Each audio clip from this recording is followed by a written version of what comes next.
kita di channel Bejo Brewok ya, di acara 46 Bejo Education. Oke. Semoga keluarga kita diberi kesehatan sehingga kita bisa tetap beraktivitas seperti biasa. Baik anak-anak, langsung saja.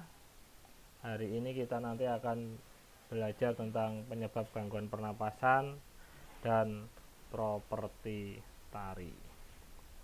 Tujuan pembelajaran kali ini adalah untuk dapat menjelaskan penyebab gangguan pernapasan serta dapat menjelaskan pula apa yang disebut dengan properti tari. Sebelum dimulai, silahkan disiapkan kertas dan alat tulisnya. Nanti jika ada yang perlu dicatat, silahkan bisa dicatat ya. Dan jangan lupa sebelum melakukan aktivitas kita harus berdoa dulu agar aktivitas kita diridhoi oleh Tuhan pencipta alam semesta. Ada sebuah pertanyaan, apa saja penyebab terjadinya gangguan pernapasan? Di sini, jadi gangguan pernapasan itu ada penyebabnya. Manusia mengalami gangguan pernapasan itu ada penyebabnya. Apa saja penyebabnya? Mari kita simak. Yang pertama adalah faktor fisik atau faktor dari lahirnya. Faktor kelahiran organ pernapasan yang menyebabkan gangguan pernapasan. Contohnya misalnya bayi yang lahir prematur atau lahir dini, lahir sebelum waktunya, organ pernapasannya belum sempurna, maka harus diberi atau harus dibantu dengan alat bantu pernapasan. Seperti ada di gambar, dipasang oksigen di hidungnya. Yang kedua adalah faktor penyakit. Jadi penyebabnya adalah penyakit. Banyak sekali penyakit yang menyebabkan gangguan pernapasan. Contohnya influenza, asma, bronkitis, emfisema, dan juga kanker paru-paru. Kalau influenza ini mungkin kalau sudah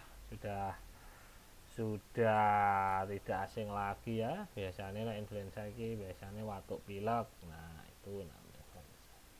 Kemudian faktor yang ketiga adalah faktor lingkungan. Faktor lingkungan di sini karena udara di lingkungan itu kotor ya. Kotor, penyebab kotor itu apa? Biasanya adalah asap, bisa asap pabrik, asap kendaraan, asap rokok, itu juga menyebabkan udara kotor, sehingga oksigen yang ada di daerah tersebut menjadi berkurang. Akhirnya saat kita bernapas, kita menghirup oksigen, maka yang kita rasakan adalah sesak. Nah, itu ada 3 faktor tadi ya. Yang pertama adalah faktor apa tadi? Yang pertama adalah faktor fisik, yang kedua adalah faktor penyakit, dan yang ketiga faktor lingkungan.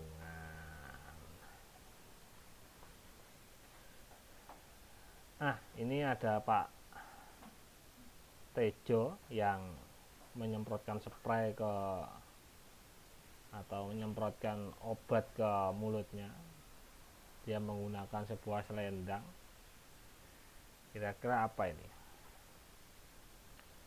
Wow, Pak Husen namanya. Ya, Pak Husen. Apa kira-kira ini?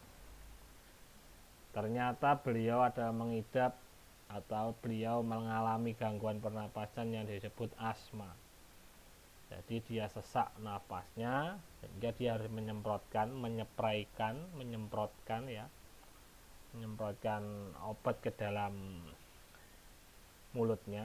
Jadi nanti setelah disemprot, dia nanti nafasnya akan kembali lega, tidak sesak lagi. Ini orang-orang yang mengalami gangguan pernapasan asma seperti ini. Kemudian apakah asma itu? Nah, ini asma merupakan penyakit penyumbatan saluran pernapasan yang disebabkan oleh alergi. Alerginya macam-macam, alergi udara dingin, alergi rambut, alergi bulu, kotoran, debu, atau tekanan psikologis. Nah, ini ada banyak sekali ini penyebabnya asma. Biasanya orang yang mengidap penyakit asma dia tidak bisa pergi ke pegunungan yang sangat dingin, kan pegunungan kan pasti dingin. Nanti kalau di sana biasanya dia akan kambuh asmanya karena biasanya alergi dingin itu seperti itu. Kemudian gejala awal penyakit asma itu apa? Yang pertama adalah batuk, terutama pada malam hari, karena pada malam hari pasti dingin, maka dia akan batuk-batuk begitu. Yang kedua sesak nafas, napasnya sesak. Kemudian yang ketiga napasnya berbunyi yang terdengar jika bernapas, ya, jika dia mengembuskan nafas, orang tersebut mengembuskan nafas, maka nafasnya bunyi ngik ngik ngik. Nah, itu namanya gejala awal penyakit asma. Kemudian rasa berat di dada, dari dadanya itu rasanya ampek, ya, buat. Kemudian 3, dahak sulit keluar. Dahak ini apa? Dahak itu kalau di daerah kita nyebutnya liak. Dahak liaknya kulit sulit keluar, jadi batuk kering seperti itu. Dalam perkembangannya, biasanya penderita asma ini dapat mengalami gejala berat. Gejala berat itu adalah gejala darurat yang mengancam jiwa. Contohnya serangan batuk hebat, watuk pol, kemudian napasnya berat, abot atau angel bernapas. Kemudian yang ketiga napas tersengal-sengal. Tersengal-sengal itu mondak-mandek. Yang keempat sianosis atau kulitnya kebiruan yang dimulai dari sekitar mulut. Kemudian yang kelima sulit tidur, posisi tidurnya tidak nyaman. Nah, ya toh. Biasanya orangnya itu bisa nyaman tidur kalau posisinya duduk. Kalau beliaunya duduk atau orang yang mengidap ini duduk, dia bisa tidur nyaman malah daripada dia tidurnya terlentang atau ngelitak. Nah, bahasanya sekitar ya ngelitak, terlentang. Yang keenam kesadarannya menurun, nanti rapati sadar atau rodok semaput. Nah, itu adalah beberapa gejala berat pada asma. Nah, ini ada apa ini? Nah, apa ini? Iya, gambar apa ini anak-anak? Iya, pintar sekali. Ini adalah gambarnya apa? Tarian, ya, tarian. Ini gambar tarian. Yang atas ini adalah tari reog. Dan jelas tahu tari reog yang berasal dari Ponorogo. Yang bawah ini adalah tari piring. Nah, tari reog itu pasti itu enggak ya apa namanya itu barongan, barong. Nah, tari piring dia gunakne piring, gunakne apalagi itu ikat kepala, ya. Nah, setiap tarian nanti pasti akan didukung yang namanya properti tari supaya tarian atau kelihatan lebih indah gerakannya, membantu menambah indah gerakannya, biasanya ditambah namanya properti tari. Kemudian properti tari itu apa? Ini properti tari adalah benda-benda yang digunakan sebagai alat untuk mendukung ungkapan suatu gerakan tari. Yang mendukung itu namanya properti tari. Properti tari yang sering digunakan antara lain meliputi selendang atau bisa disebut sampur, kipas, rebana, payung, tongkat, keris, cundrik, pedang, mandau, tombak, gendang, piring, panah, dan masih banyak yang lainnya. Jadi setiap tarian itu pasti ada properti tarinya yang digunakan supaya apa itu mendukung ungkapan suatu gerakan. Nah, ada panah-panah apa ini? Oh, udah ada tari topeng. Ini tari topeng. Ya, tari topeng.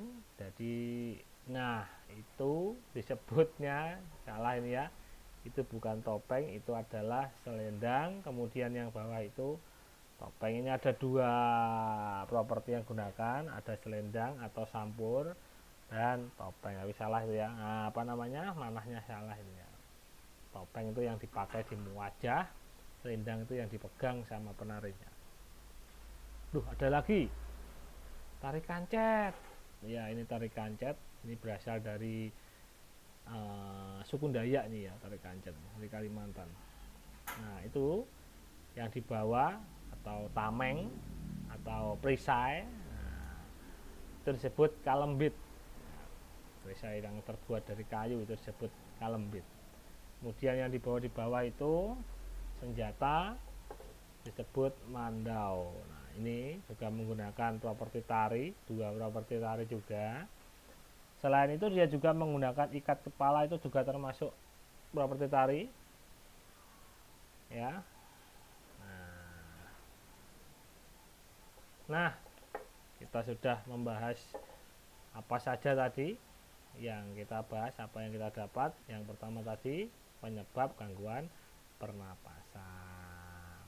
Nah, ada 3 tadi ya penyebabnya, ada faktor fisik, faktor penyakit, dan faktor lingkungan. Pinter. Yang kedua tadi tentang properti tari. Apa properti tari tadi?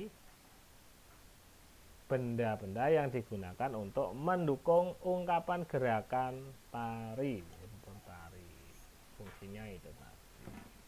Oke, supaya kalian lebih memahami apa yang telah kita pelajari, nanti kalian bisa mengerjakan tugas yang diberikan oleh gurumu. Silakan nanti dikerjakan tugasnya. Nanti jika kesulitan bisa langsung tanya ke gurumu, gitu ya. Baik. Sampai di sini dulu video kita kali ini. Ya, jangan lupa sebarkan, like, subscribe, dan bagikan kepada teman-teman kalian supaya teman-teman kalian juga mendapatkan ilmu dari video ini, dan video ini bisa bermanfaat untuk semua orang yang ada di bumi. Oke, sampai di sini dulu. Saya akhiri. Ciao.